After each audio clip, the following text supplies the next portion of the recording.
DX has 1500 in it.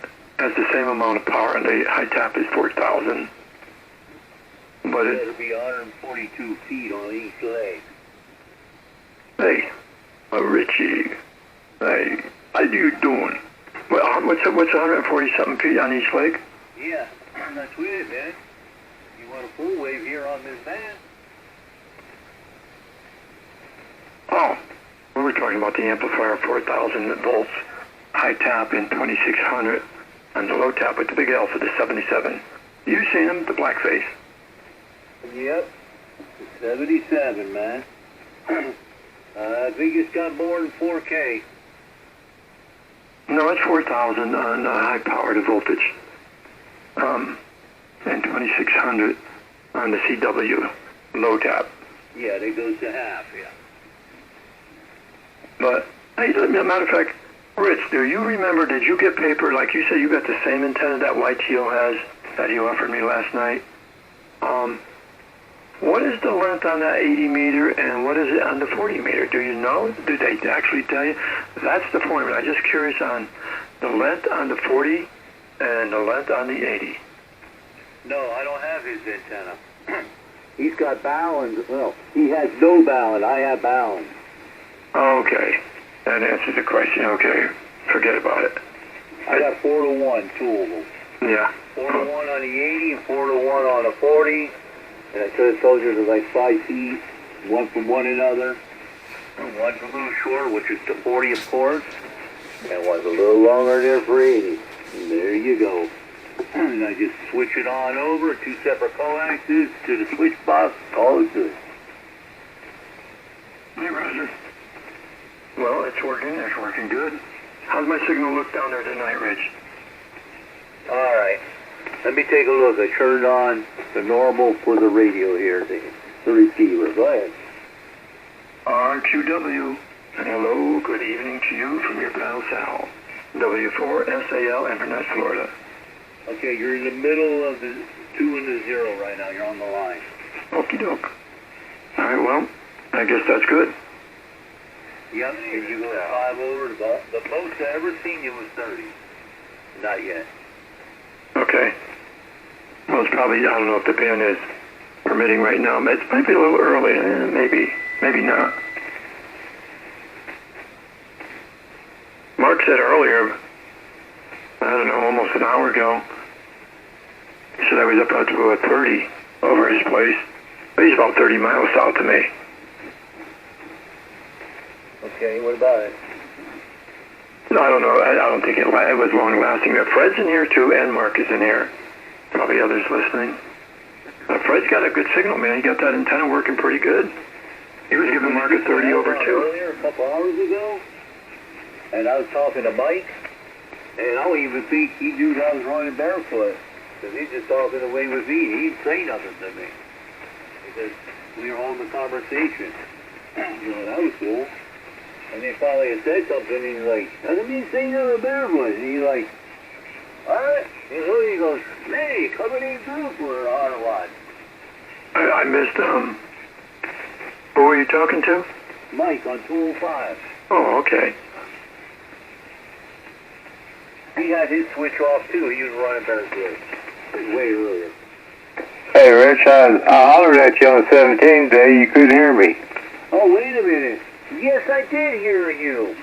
Well, there's a lot of people there, but I heard you in the faint. Yeah, I think I heard you in there, but it was tough, man. It was real light down there. And I thought, who's just calling me? But there's so many people, man. It isn't like I can stop and hold a conversation. You know how crazy that frequency is. I know it. You say, okay, CQ, you can hear me. Yeah, key, that's all you hear is a billion people holler. Oh, yeah.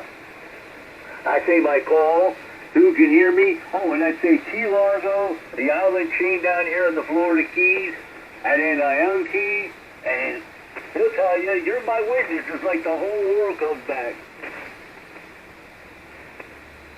Right? Yeah, that's the way it works. It's kind of fun. Yeah, he said something about there was how many guys? 40, 45 guys on there today at one time on that particular frequency. Yeah, there's everywhere from the East Coast to West Coast. And Northwest Canada, all over the place. There's a couple of guys from the islands, too. Pretty fun. I told Sal about it a couple of times. But, I don't know, maybe one day he might get involved with it and kind of check out his equipment. Yeah. Yeah, sometimes we go to town and, so well, you guys are up there, what, late morning or early afternoon? It's at 1:30. 1:30? Yeah. Well, it starts at 1:30, but time they get to you, figure about 2:30, an hour. Yeah. Yeah. Well, I should get in there first. Oh, but there's a trick. I figured out the trick. It took me long enough. If I get on an hour before they get going at the 1:30, I get on the list real early, and then they'll call me maybe like 10, 15 minutes. They'll call me about 1:45. So what do you do when they call you? I mean, do you talk to the net controller, or are you somebody out there that hears you and you go back to that person and they pass you around? No. Okay. Net control, they have like a bunch of them. And the one is the main one, and he'll give you your call and you're up. I says, okay, you give your call twice, say where you are, and then say who can hear me. On key, try to write it down or try to have a real good memory. Okay, he's going to say, blah, blah, blah, blah, blah, who did you hear? And then you got to come on back and you tell them who you hear. All the stations coming back. Well, with me, there's so many of them, dude. There's like 35, 40 dudes screaming at you. And you're like, I can't write 40 guys. I can't write 40 guys stuff down there in 1 minute. What they do, like down in Nevada, who can hear me? I'll say it's 59 Northeast Florida. That's what you remember where they're at. Yeah. Well, did you get on the list and call? No, never did get on the list. Okay. Yeah, next time get on the list, but get on early so they can call you. And once I hear your call, even though I may not hear you, but once I hear your call, I'll recognize you then. I say, oh, I know that guy. Well, that's what I did today. It said Richmond down in Key Largo, and I thought, what? That's Rich. So when it comes down to the house, after you get your speech over, I keyed, and I saw I heard the moving guys holler. So I keyed up and I said, somebody tell Rich that he's kind of weak up here in Jacksonville. I don't know if they told you that or not. No, they didn't say anything. But, yeah, okay, it's pretty cool. I had big signals, man. I think the smallest one I had was 5 to 9. The smallest. They were telling me 10 and 20 over. I mean, a bunch of them. Hey, anyway, so that's on the wire, man. I did that on the, which wire did I use? I used the 40-meter wire. This is the closest to 17, so I had the SWR wasn't that bad. A little hair squirrely, but like a 1.5. I figure, okay, I can live with 1.5. Because I have no tuner. So I said, all right, I can handle 1.5. And I'm only on there for a minute anyway. It's like I'm keying down forever. So I just go, boop, boop, boop, and then I'm done. Yeah. I got my SWR right here. I got them down about 1.6, maybe 1.7.